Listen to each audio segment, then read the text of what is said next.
I'm going to actually start with before Pesach a little bit. Because a lot of these things you have to do ahead of time.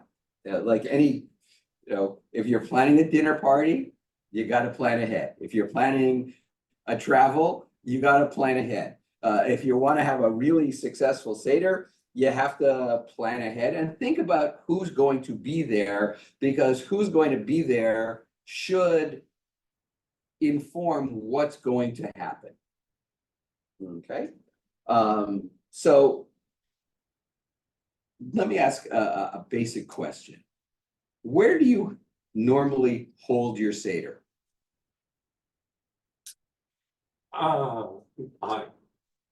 We have been guests at the Seder the last few years. Okay, and when you've been guesting, in what part of the house has the Seder taken place? Dining room. Dining room, okay? Same dining room. Dining room. Recently, I've had Seders at home, they've been in the dining room, but we used to do them in the living room with a million tables. Okay, And in Wendy? the family room next to the kitchen, not the dining room. Okay. Those of you who go to dining room tables, stop. Just stop, right? When you sit at a dining room table, what is your immediate expectation? To eat, right? And in fact, if you have a large number of people at your Seder and you put them around the dining room table and maybe added on a table or two, there are inevitably people who are sitting on less than comfortable chairs. Okay? This is not conducive to having a good Seder. Years ago, I said what I just said, a little more forcefully, and they're sitting in front were these two matronly women who, when I asked the question and they said dining room, I said, no, wrong. They got up and walked out. Oh, goodness. So I've just sort So of, you've adapted. I've adapted. I say it a little less, forcefully, but the reality is that the atmosphere that we create sets the stage for the experience. Right? We have not in our household had a Pesach Seder at the table that started at the dining room table since longer than Jody and I have been together. Right, so I don't think I've started a Seder table. Started a Seder table in probably 40 years. So question is, so where do you start? Right? The living room, the family room, anywhere where people can sit comfortably is already a better place, because when you're sitting in those spaces, you're going to be more inclined to have a conversation, because I'm not sitting scrunched at a table going, oh, there's an empty plate in front of me. When is that empty plate not going to be an empty plate? So change that up, right? Now, within that, you can create atmosphere. Right? This is also something that if you have young people in your household or who are going to be present, you can get them to facilitate some of that or help with that, but that's got to be before, right? So if you really want to go whole hog, so to speak, you can drape some sheets and blankets around to create a more tent-like atmosphere. Right?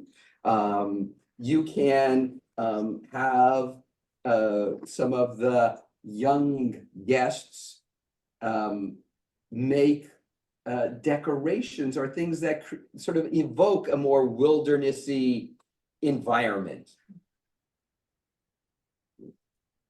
When we talk about the table itself, which will be relevant, there are other things that you can have kids do in advance. Things like creating freedom Seder plates.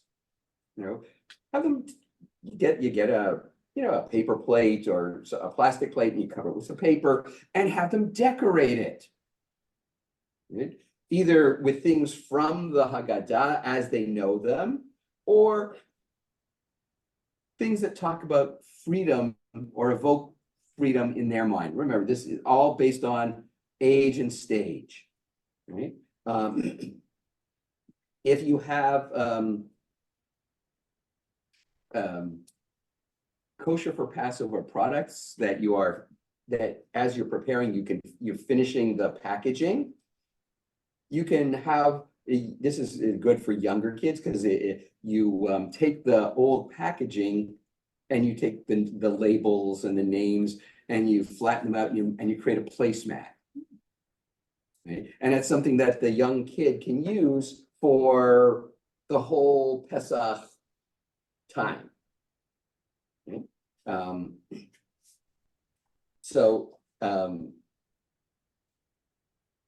going to save a couple of these others for a moment because they'll make more sense later on. Right?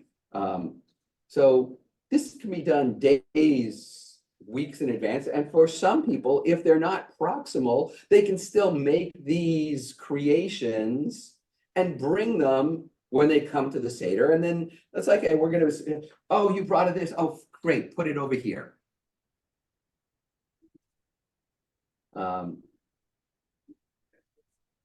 One of the things that happens in preparation for Pesach is this thing called B'dikat Chametz, the search for chametz.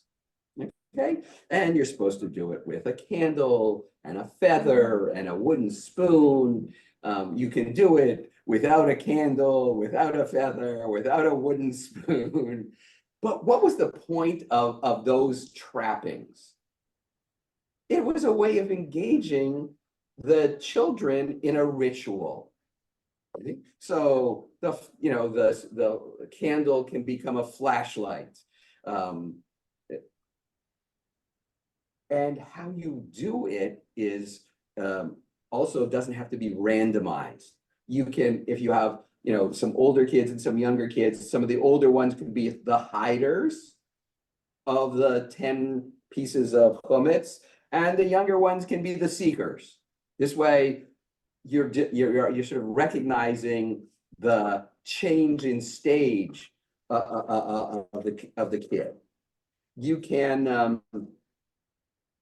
can do it as a type of a game where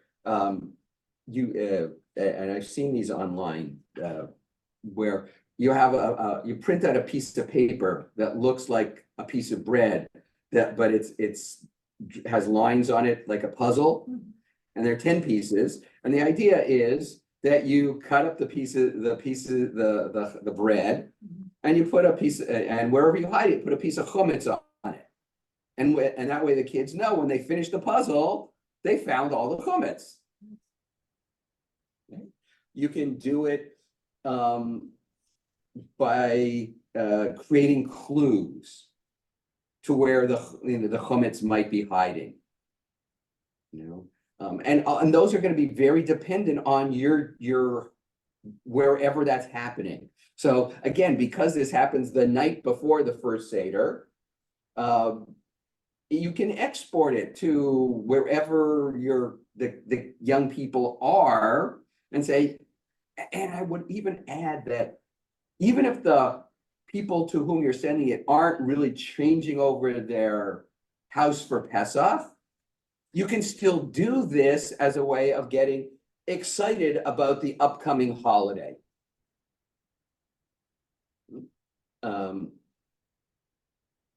You can, like as I said, you can create clues. You can pick your favorite, fictional detective, whether it's from Sherlock Holmes to Inspector Gadget, right? They are now that detective, and they are searching, following these clues. You can sort of, and because my mind goes that way. You remember the movie Clue based on the board game Clue? So a piece of chametz is in the blank with right? And they have to fill it out. But not in the dining room. It could be in the dining room, Okay, well, this you can do in the dining room. all right. And Dafka, hummus is something you would expect to find in the dining room, even if you've cleaned. Every time, certain things happen and it reminds you that you can clean from now till the cows come home and you never find stuff. Jody and I broke a glass about a month ago, and we swept the floor and we vacuumed the floor and we dust busted all the corners and crevices. And then Jody, the next day, washed the floor. And for weeks after, we kept finding little pieces. And I'm like, how did this escape these multiple levels of cleaning? So chametz is to be found in it, right? Now, the truth is, you're not really supposed to do bedikat chametz in places where chametz never goes. It's like you don't have to search the bathrooms or the attic if you don't use it. But places where you would expect to find it, so our couch in the family room. That's what awful comment. Well, I don't, that's where the chametz is, because we can talk about trying to be more careful about not making crumbs, but then, if you're dealing with a slightly older cohort, chametz is both a real thing and it's also a symbol, right? So what's chametz in our lives? What are the things that it represents, right? Chametz is leaven. It's the stuff that inflates, right? It's the things that bloat us, that make us arrogant and boastful.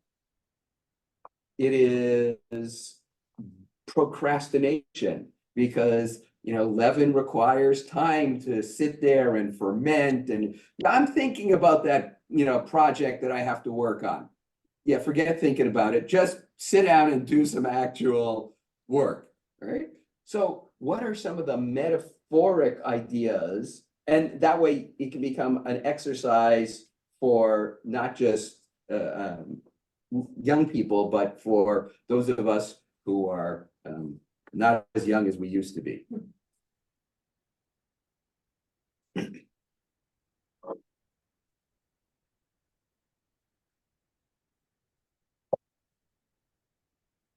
Okay.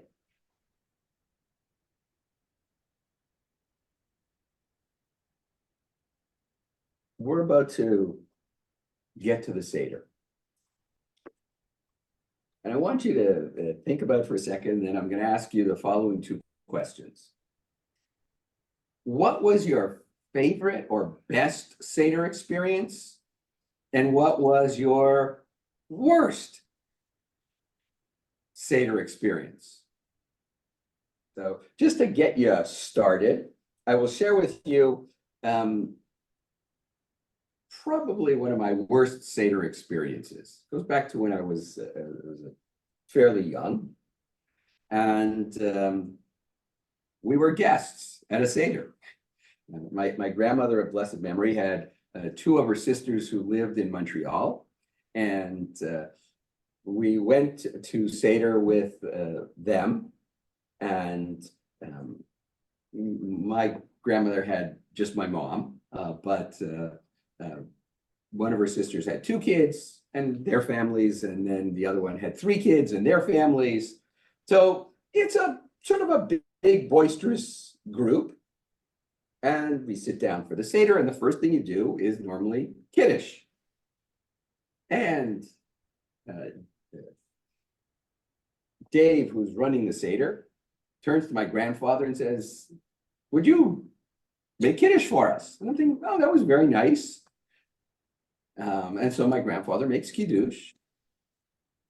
And then Dave makes Kiddush. And then Mo makes Kiddush. And then Louis makes Kiddush. Why? And then Abe. And then Davey. Not Dave, Davey, some different guy. Are you noticing a phenomenon here? Every single adult male at the table made kiddush. We turn the page. And about two minutes later, we get to Manishtana. And I did Manishtana. And my cousin Todd did Manishtana. And my cousin Brana did Manishtana. And my cousin Natalie did. Are you noticing this phenomenon? That we didn't do it cutely together. We did it in sequence. Right? This has taken an incredibly long time. And I remember leaning over to my mom and saying, can we leave now? Because my great fear was that everything was going to be repeated over and over and over again. But no, Dave, who was leading the Seder, decided that since we just spent half an hour on those 3 pages, we were going to jump ahead. And we sort of skipped all the middle stuff, like important stuff. And we got to the second cup of wine. And I'm thinking, oh God, 7 people are going to say no, only one. Whoa. But it was like, it was the worst Seder I'd ever been to because there was no there. There was a lot of repetition, but there was nothing that was engaging because we never actually talked about or even read about the stuff of the Pesach Haggadah. I will say that was the first and the last time that we went to Seder. And part of the motivation was, I grew up in a micro family. It was my grandparents of blessed memory, my mom of blessed memory, and me. So if we didn't go somewhere or have people, it was the 4 of us. But after that experience, we decided that the 4 of us around the table was way better than, being with 30 people and having no Seder. So that was my worst Seder experience. So someone, if they would, share a best and or a worst Seder experience. I'll try my best. Okay. This goes way back before I married my husband, Sadie, and he took me to cousin Cookie's house, Cookie and Sid. They always had a big crowd. There was Cookie's grandmother was there, my husband's mother was there, cousin Helen, cousin Julius. It was a big crowd. And Aunt Sadie was Cookie's mom. She was very famous for her soup. And then Julius was very famous for his brisket. And it was just my first Seder ever. And they included me so nicely. And it was just and after the Seder, jokes started. Not from the young ones, the older. During the jokes. We were like just cracking up. So it was really fun. Okay. Good. Very, very nice memory. Yes. Okay. Oh, best ones were the ones in Brooklyn, because my cousins would be there. There's only 5 of them. And my aunts and my uncle and my grandpa's cousin would come. And there'd always be somebody from out of town, a second cousin or somebody who knew that we didn't know. And when he passed, my aunt would ask 1 or 2 people. And I remember Passovers, it was in the living room because there was no dining room at the time. And there'd be the big aluminum tables, and yes, we had to sit at the table, but he would sit on the couch and my grandpa would go wash his hands, and we knew the matzah was under the couch pillow. And one year, my cousin and I got it, and we put it on the riser under the floor table, because there was the fold-up wood table, and my aunt thought it was terrible. She stole it. And we were like, you're not a child. But she demanded $1 for each of us, which was a big deal back then. And there were the things between my grandpa and his cousin about what melody their grandfathers sang back in the old country. And there was so much love. And we used the old Maxwell House and whatever. When he passed, my aunt and uncle got a more modernized one. And we would take turns reading. We were more grown then. And even when my aunt was born, we moved to my cousin's house down the street. Again, we all took turns reading, and we added things, like an orange or this or that. And it was reunion time. Okay. And then my grandfather made the matzah, so it was cool. Excellent. Okay, thank you. Wendy? So what, Pesach is a lovely time for me and Seder's too. I'll talk about one Seder in Williamsburg. When I asked everybody beforehand, tell me why this, or bring a story about why this night is different from all other nights. And one of the guests, we've been having Seders together for a long time, that's Bart Singer, who's an amateur astronomer. He came with a handheld telescope, and after we had eaten, we all went outside to see a particular alignment of planets. Cool. Spectacular. Even the little ones got to see it. And that was special. I mean, there were other nice things that happened that people said why the night is different from all other nights, but that one was super special. Something that happens once every 15 years. So that was a nice thing. Awesome. Okay, Ryan.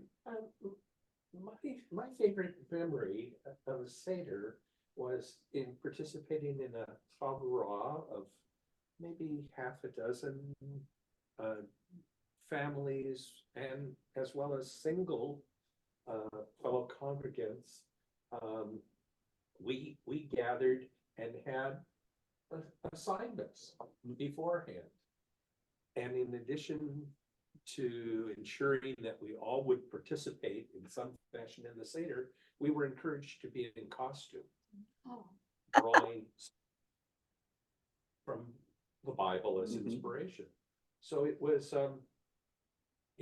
was amusing to be sitting around the room and among sheep and cows and the like. A very different Seder. Amen. All right, and that's like the perfect segue to my next sentence over here. I peeked at your notes. Part of the way we need to look at the Seder is about as theater. And that can be executed in various ways. So for example, that when we had younger kids and we had friends who came over with younger kids, we would give them assignment. And you know, we the adults are going to have an adult conversation. We know we're going to, and you guys are going to go into the basement, and we have all sorts of props and costumey thingies set up for you.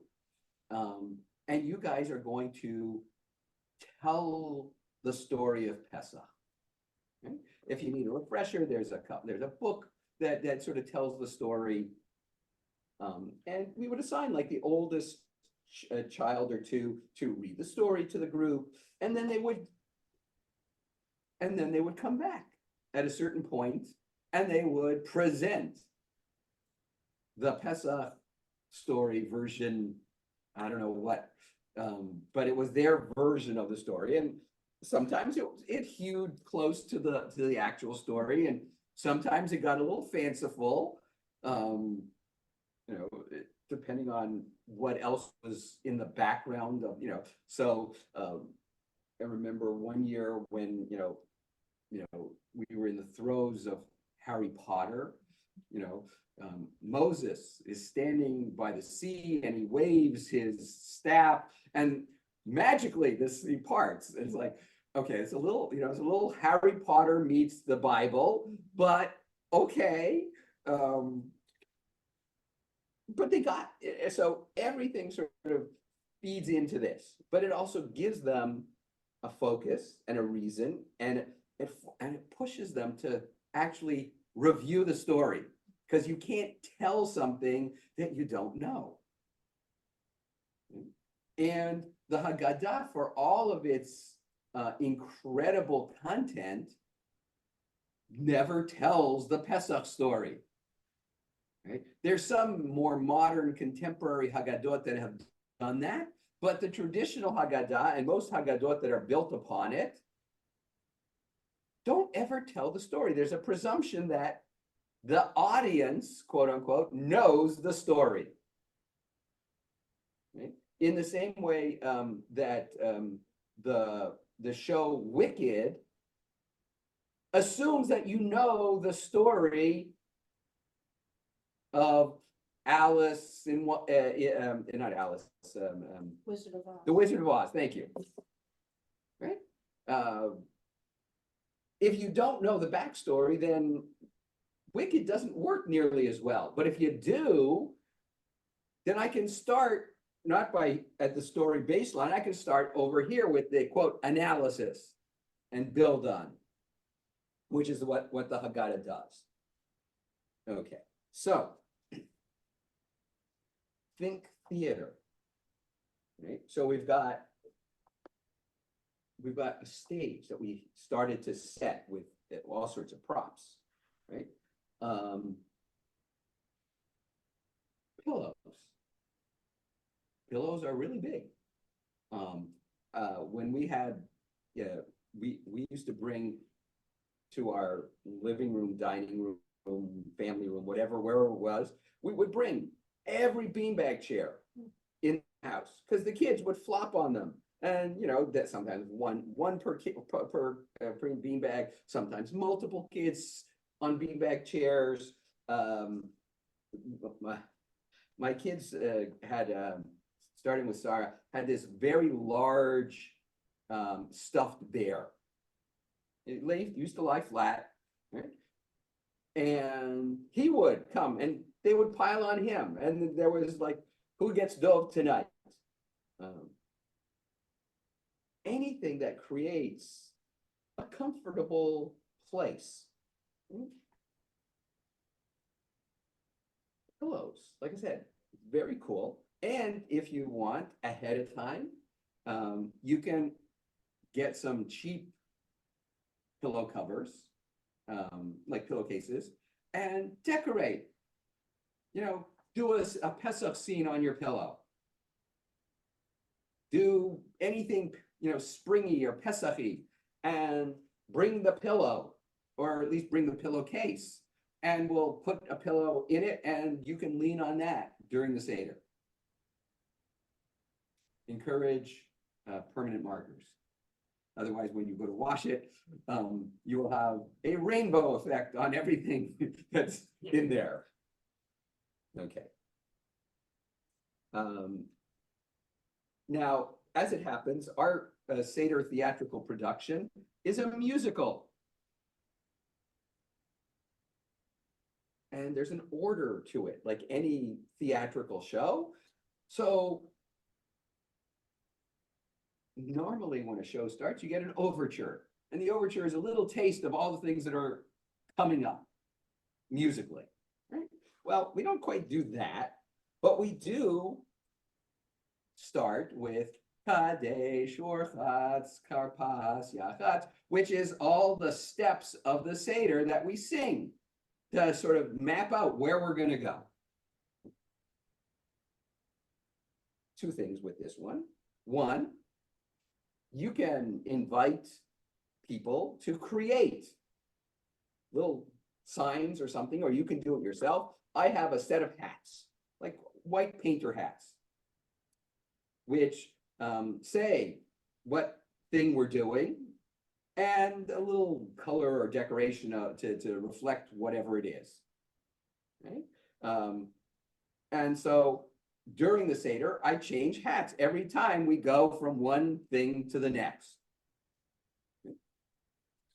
There have been years when we're singing Kadesh, and I'm pulling one hat off and putting another one on because we're singing it really, really quickly. And it just becomes a very comic moment. You don't want to do hats, you can have little signs. You know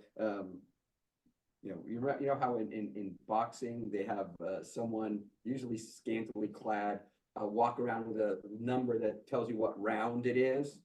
All right, well, skip the scantily clad part, but you could have people hold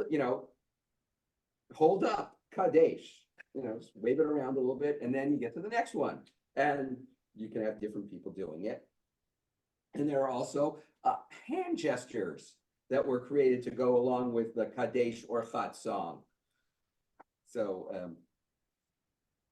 I'm not going to do the whole thing, but it's Kadesh or Chatz, Karpas, Yachatz. All right, so Kadesh is you're holding a Kiddush cup, or Chatz, you're washing your hands, Karpas, you're dipping, Yachatz, you're splitting the middle matzah, right? And just if it isn't on our webpage, it will be sometime before Pesach, possibly not till after Purim, but it's like it just walks through all the things with a little hand gesture. They're very simple, right? But again, depending on the population, it's a way of engaging them literally and engaging their hands early in the process.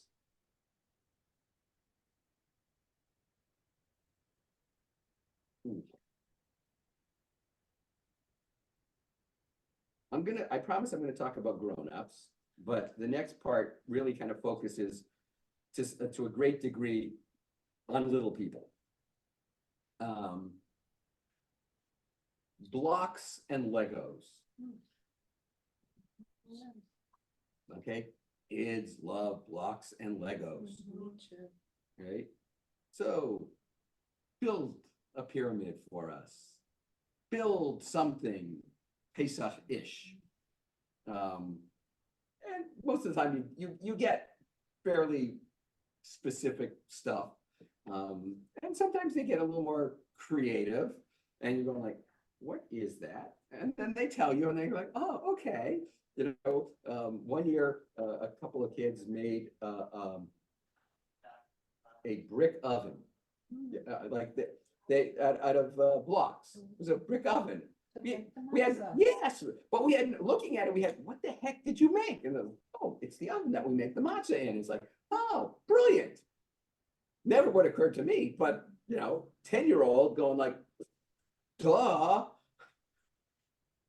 Okay. All right. So I mentioned the Mad Hatter motif. Wilderness survival packs. Again, need to be plants. And I have and these two will end up on the webpage as well. All right. But the idea is to create a wilderness survival pack that young people can wear and bring out parts of as necessary. So the wilderness survival pack usually has the following. A plague fly swatter. So it's a fly swatter with, you know, the little thing on it that lists all the plagues, and that's it, right? A sun visor, because bright and sunny in the wilderness. Slavery freedom fans. You know, one side is slavery, one side is freedom, and you can fan yourself with it because it's hot in the wilderness. There's a sign that says Dayenu, so that when we're singing Dayenu, they can wave the sign. There's a map, which the Israelites probably could have used, but did not have AAA. Trail mix. Okay. That's what you put in a backpack, you know, something that the kids can nibble, right? And we'll have adult nibbles in a moment and kid-friendly ones more of, all right? And they just pull these out at the appropriate time, sometimes at the inappropriate time, but that's okay. You can have a Pesach grab bag and throw a bunch of stuff in, and it's like, okay, pull something out and tell us why this is in our Pesach grab bag. Right? Things that we put in over the years. A sneaker. Well, if I'm going walking in the wilderness, I need good shoes. You know, a stuffed animal. Why? Because I don't know about your children, but ours, when they were little, did not leave the house without certain things. Right? We put in a toy sheep because you need a sheep for the Passover offering. We put in jewelry, whatever we thought of, because the Israelites got jewelry and stuff from the Egyptians before they left. Anything that you can think of. And then it affords them an opportunity to be part of the process. Okay, the Israelites are leaving. Okay, someone threw this bag together. What did they put in here?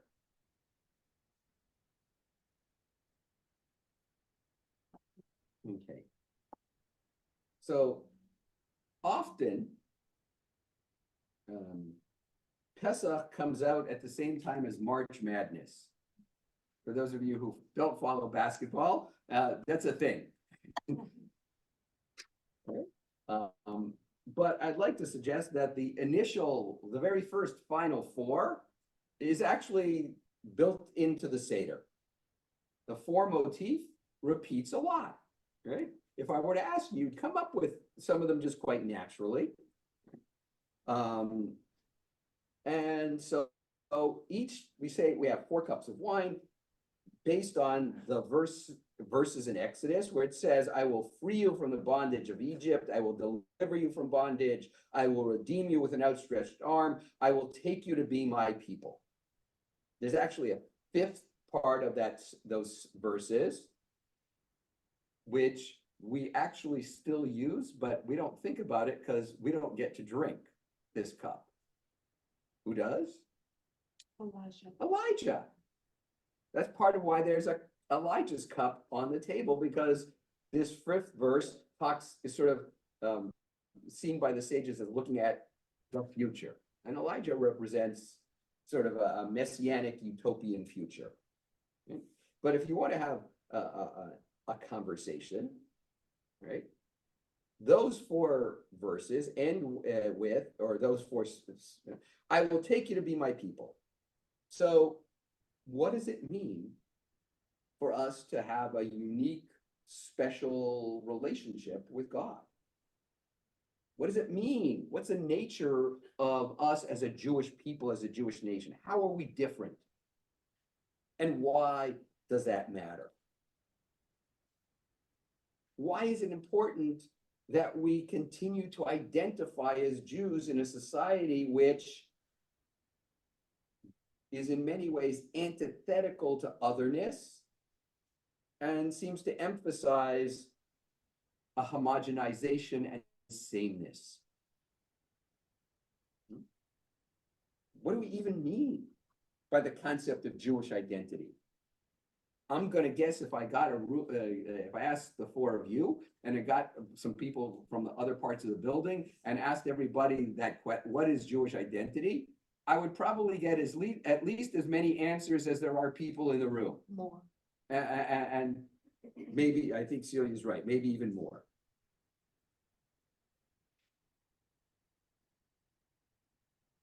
Okay. So again, a moment for thoughtful conversation about this thing that we do. We know we're going to make kiddush. It's just kind of built in, and we're going to have 4 cups of wine. But let's sort of step back and say, why are we even doing it, and what is it meant to make us think about from the get-go?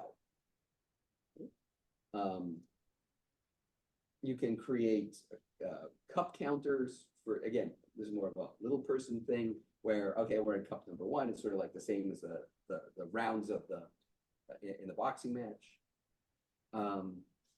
Now, who pours the wine and or grape juice?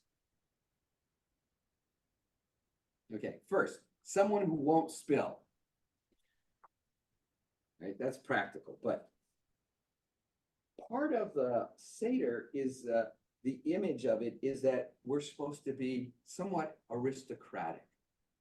That's why we're sitting so comfortably and at ease. We are liberated, we're free, right? And the idea is that I don't pour my own wine because I'm regal, I'm royal. So the custom is for people to pour for each other. Right? It can be one designated butler, or it can be, you just pass the bottle around and you don't pour it into your own, you pour it into, you want the red? Oh, okay. Oh, you don't want the red? And you just pass it on, and then you want the white? And you pour it into your neighbor's cup.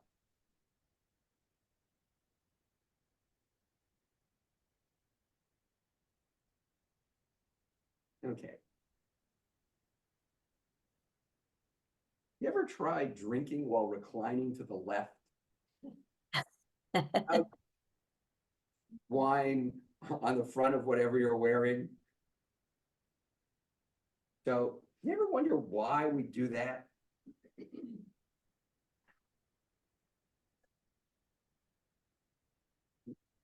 Okay, so I'm going to tell you. The Haggadah, the Seder as we know it, starts to come into existence primarily after the destruction of the Second Temple. Right? During the period of the First and Second Temple, the Pesach celebration was really much more about bringing the Passover sacrifice and stuff that you ate, and the moment, if you will, was created by the fact that you would pick up and go to Jerusalem and you would bring your sacrifice, and there was a lot of there. Right? Absent that, the rabbis start to create the Haggadah, the Seder that we know, with all of the various steps, including, and they are not immune to what goes on around them. And there are also the rabbinic world, or the world of the rabbis, maybe even better than the rabbinic world. The world of the rabbis is all about discussion and conversation and debate. And so that's sort of the undergirder of the Haggadah. And how do we draw new meaning and understanding out of this ancient text? But they also have a whole Hellenistic world out there. And in the Hellenistic world, there's a thing called a symposium. It's a banquet. And it had a structure to it. And there were certain things that happened at a banquet that were echoed in the Haggadah and in the Seder. Including when you went to a banquet. When you went to a banquet in the Hellenistic world, where did you sit? On what did you sit? Think, all those old movies about Cleopatra and whatever. On the divan with all the pillows. You sat on well, technically it was called a triclinium, right? But it's based on the idea that it had 3 legs and you reclined on it. Right? And when you reclined, you leaned on your left hand, on your left elbow, so that you could hold your plate in your left hand and eat with your right hand. Okay? And similarly, you would be leaning on your left hand and you would drink with your right hand. That's how these things work. Right? When you're on a triclinium, you can drink much more easily than when you're sitting in a chair going. Right? Now, by the way, when you go back to, beanbag chairs and pillows and other comfortable sitting things, leaning to the left gets a lot easier. Now,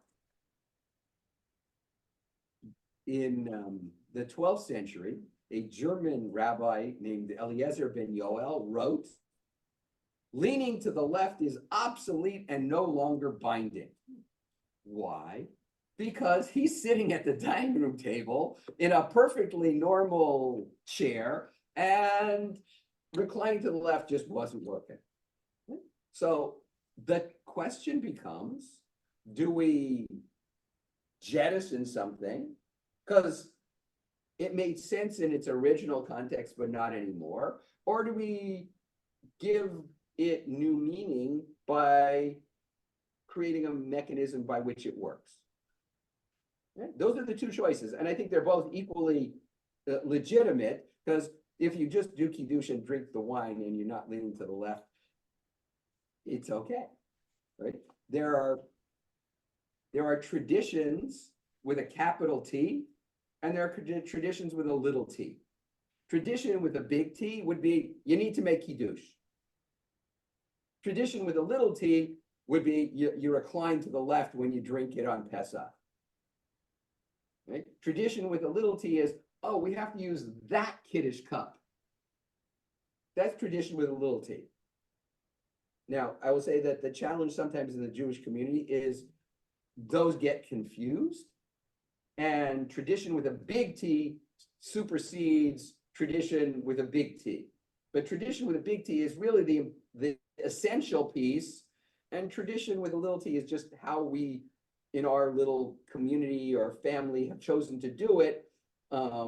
And if we change it, as long as we're doing the big T, it doesn't matter. Okay.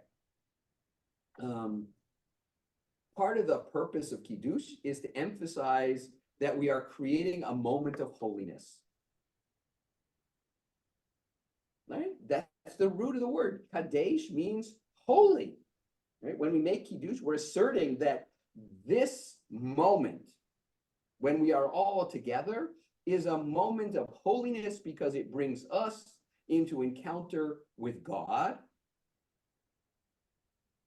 And how do we end Kiddush at the Seder? We say Shehecheyanu. Because it's the first time we've done Pesach in a year. But when we're finished with Kiddush, I always pause and go around the table and ask people, what special thing has happened to you in your life since last Pesach?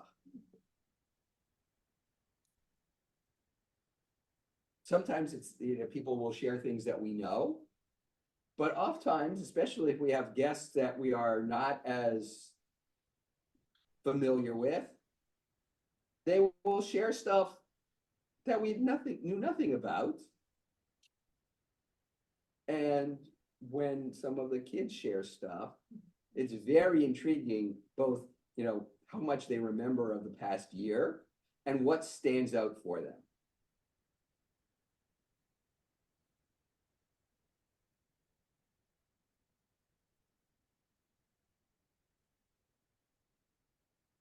Okay, now we're up to step 2.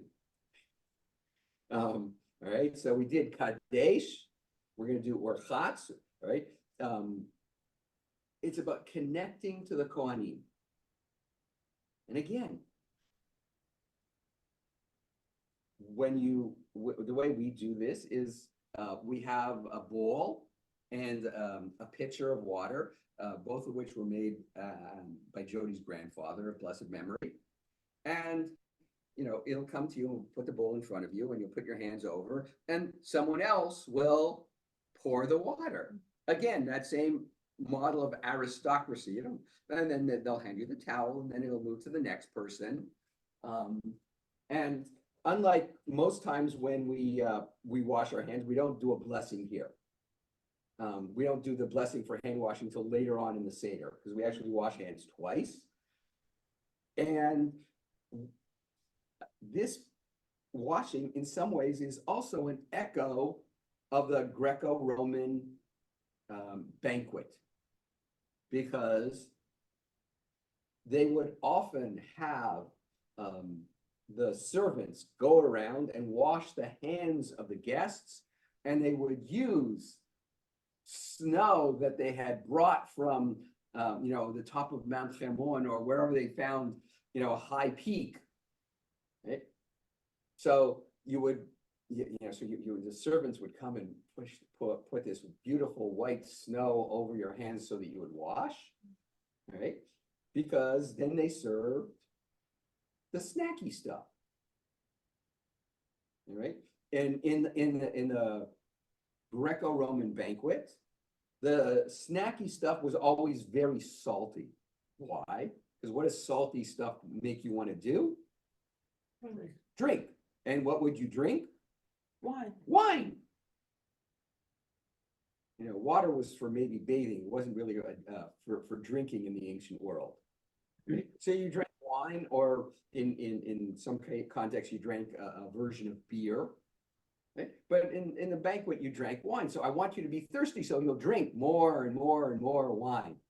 Right? The rabbi didn't want to quite have you drink that much wine, because the idea is to actually be awake and alert. I remember the first Pesach after my bar mitzvah, I had received as a gift from for my bar mitzvah a goblet. It stood about this high. The bowl was huge. I didn't appreciate how huge it was till we went to fill it. It held about a quarter of a bottle of Manischewitz wine. All right. Now, today I would not even buy, much less pour, a bottle of that. And actually in our household, we use the Carmel from Israel, which was better than the Manischewitz, but I still wouldn't do that either, right? But there is a custom that you're supposed to drink most of the cup of wine with each of the blessings, right? So picture this,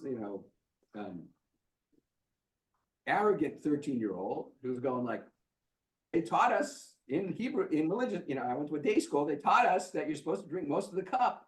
So I drink most of this cup and remember nothing else from the rest of the Seder.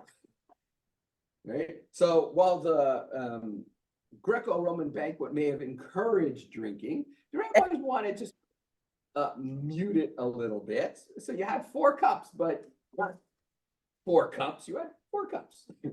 Right? But after you washed your hands, and that was part of sort of the ritual of preparation for the thing that was going to come next, which was eating salty stuff or eating stuff. In the order of things, what we do next is karpas, right? And we take a green vegetable and we dip it in salt water and we eat it.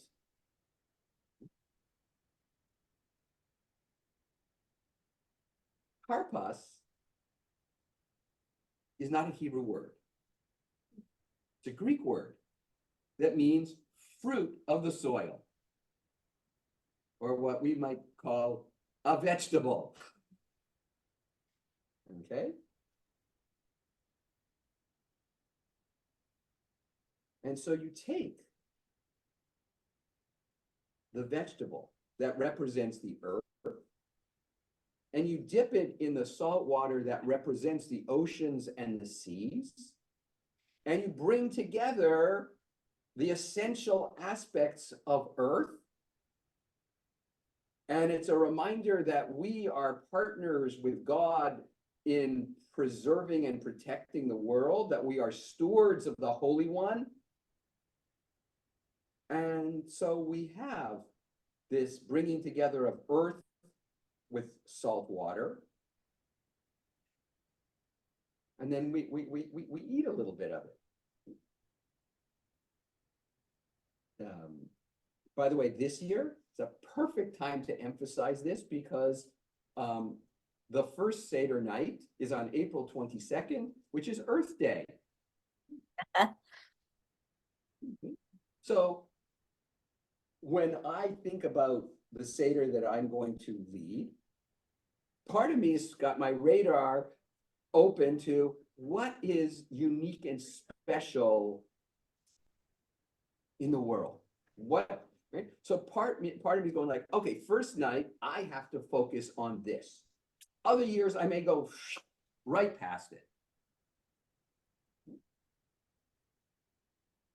Because you can't focus on everything. So you have to think about what are the things I want to emphasize and focus on. Dafka this year, first night, it'll be related to this, and I'm going to expand on it in a second.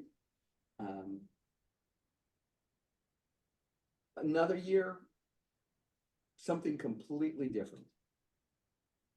And again, you got to be mindful of your, quote, audience in your theater show that you're putting forth here.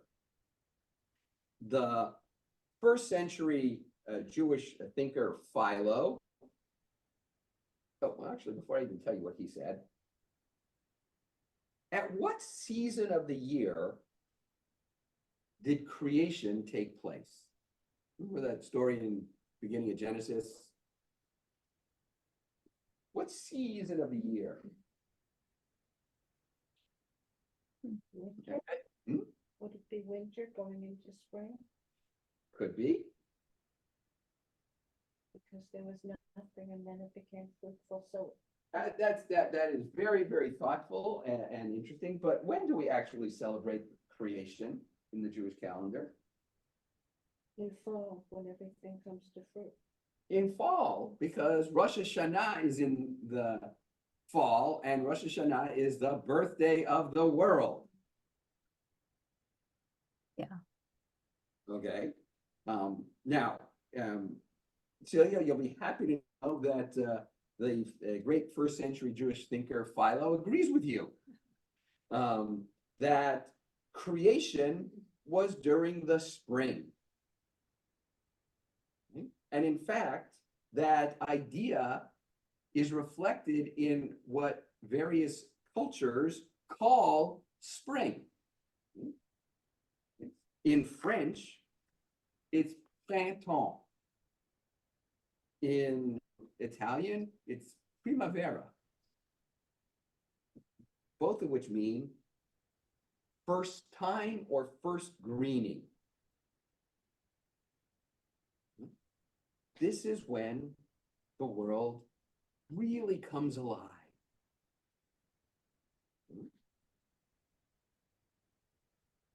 It's also militarily the time to march.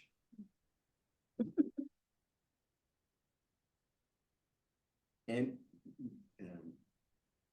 war, you went off to war when the ground was not covered in snow, when it was less muddy and hard to march.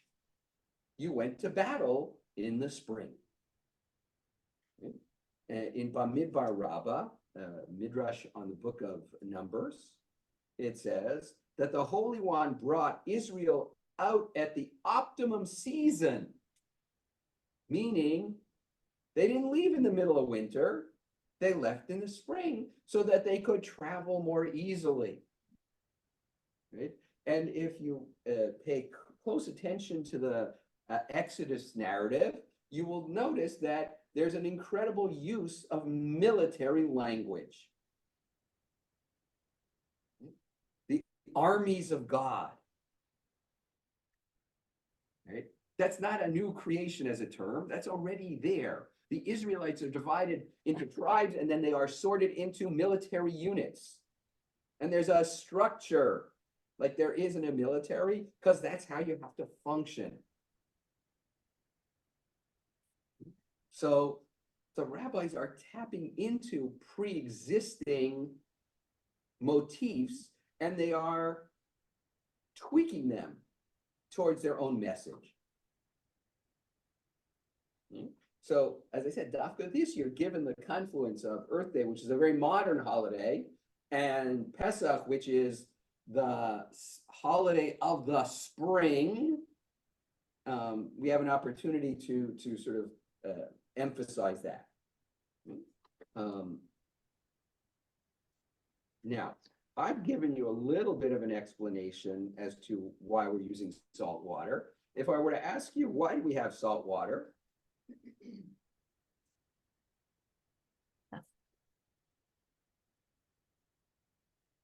We were always told that it's a bitterness of the slaves. Yeah, we're crying, we're teary because we're yeah, okay. All right.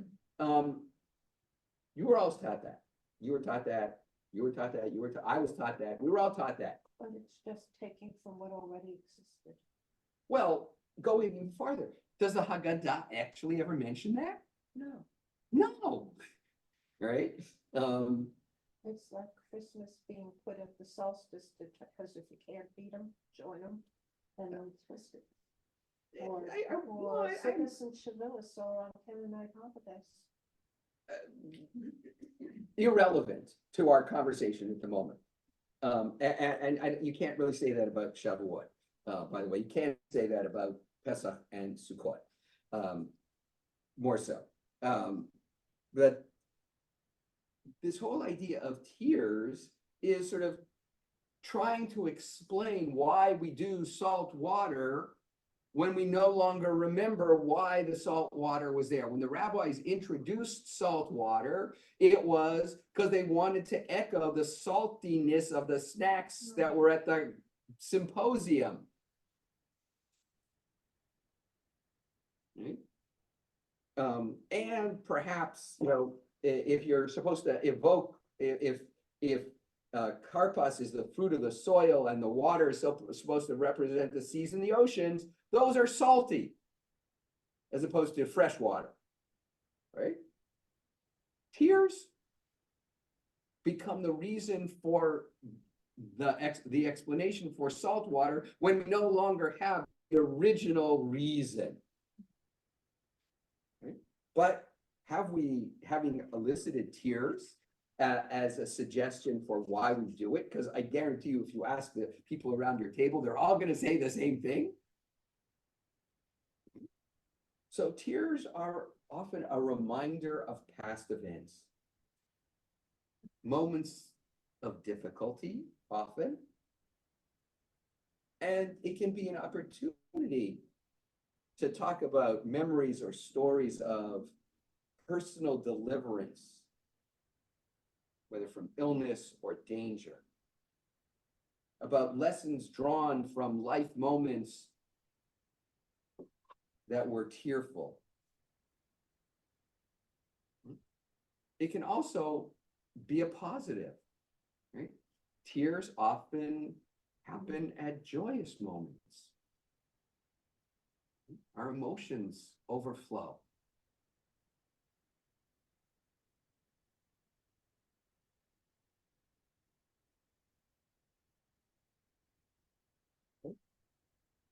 In the Sephardic world, there is a custom of having a Pesach picnic.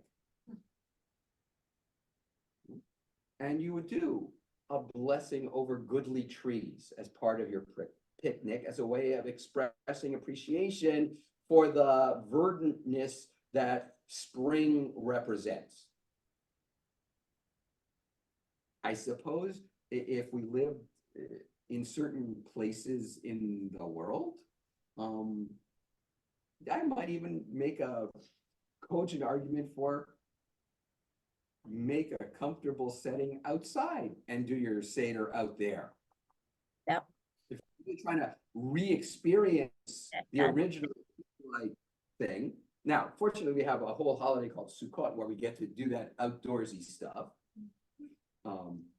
But, and every time, I say that, what I just said, I think of those two matrons and I'm thinking like, my God, what would they have done if I had actually suggested going outside of the house? I love it.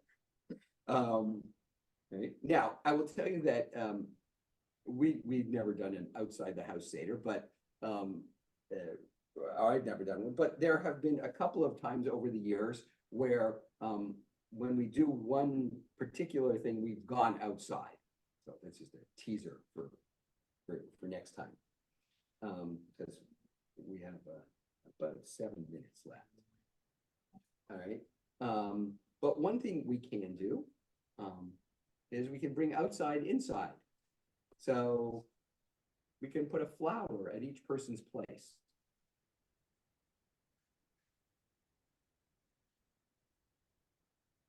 Put someone in charge of flowers.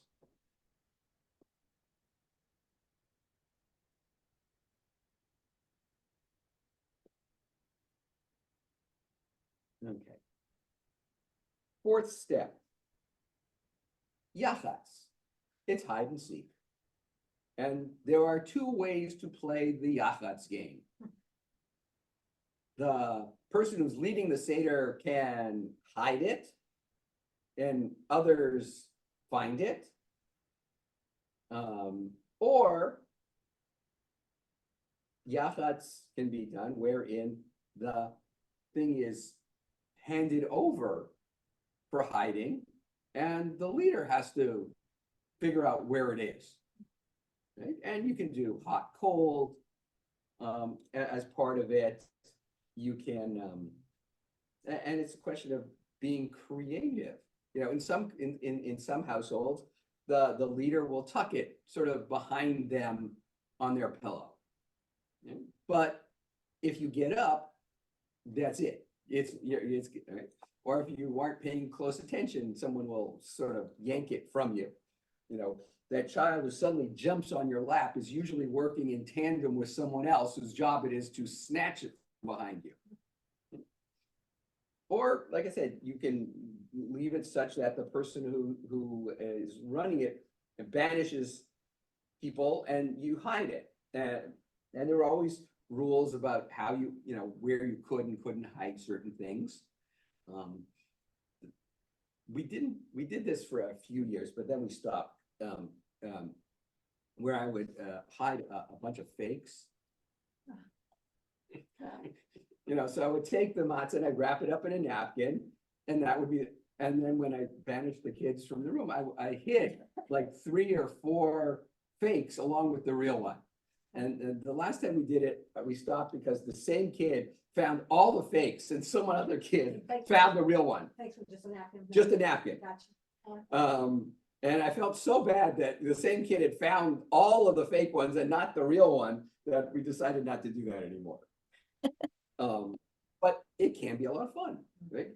And hiding is an intriguing phenomenon. One of the most brilliant hiding places that I ever encountered was the person who leading the Seder had it on the table under his forks. It was like every other napkin at the table. Right? Nobody thought to look there, because why would you? It was hiding in plain sight. It was absolutely brilliant. That's about the only advantage I could ever think of to having it at the table. Okay. So when we do yachats, we can also open it for conversation. Partly. With whom would we like to break bread if we could invite anyone we wanted? And why? And that's a question that's good for pretty much any age cohort. Just recognize that what you get as an answer from kids is going to be from their worldview. But it's an interesting little insight into their worldview. I do the same thing with Ushpazin on Sukkot. Absolutely. What's the meaning of afikom? Which, by the way, is also a Greek word, but I don't dwell on that at the moment.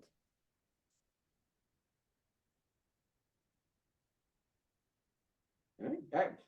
The world is broken. All right, you can talk about that. Or you could talk about redemption is incomplete. And what are the problems in our world that still need to be solved? There's an interesting custom in Morocco. Because it's at this point that we say, Allah ma'anya, this is the bread of affliction, right? And the person who's leading walks around the room and bops everybody on the head with the plate of matzah, hopefully gently. It's supposed to be sort of this reenactment of God or the angel of death passing over the Israelites during the 10th plague. But it's very visual, and and inevitably, especially some of the kids will try to dodge and weave and try to not have you bop them on the head with the matzah. If you don't want to bop people, you can just pass it over. It has that same, but it's just, again, it's a quirky little thing that changes the experience.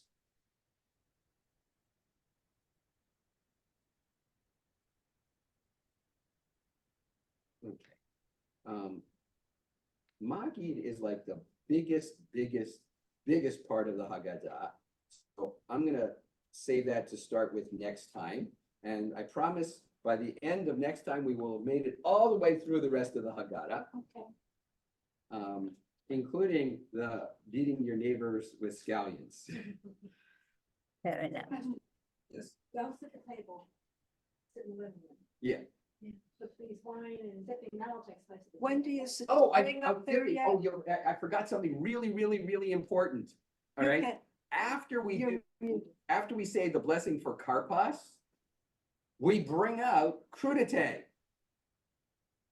And some either a little dressing or something to dip them in if that people can. So we, sort of keep the whole idea of dipping intact, but the Seder has, it took us a long time to talk about it, but we actually haven't been doing the Seder all that long. We did Kiddush with maybe a little conversation, and we did Orchatz, and we did Karpas, and then as soon as we say the blessing for Karpas, we bring out crudite. Why? Because people like to snack. And when people are snacking, they're not thinking, oh, I'm hungry. I want food.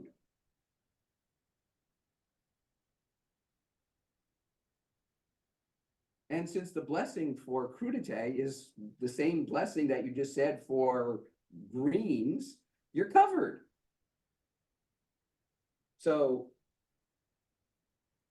this way, you've created a comfortable atmosphere for people to sit.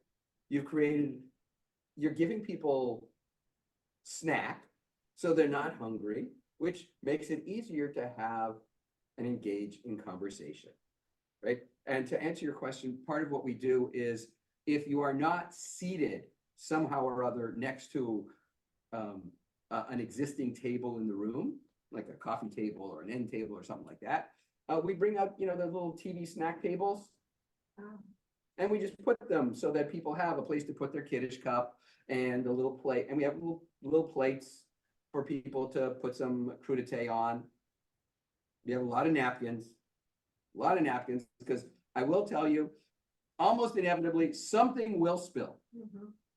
You just have to be prepared for that and willing to accept that as a result of this informality.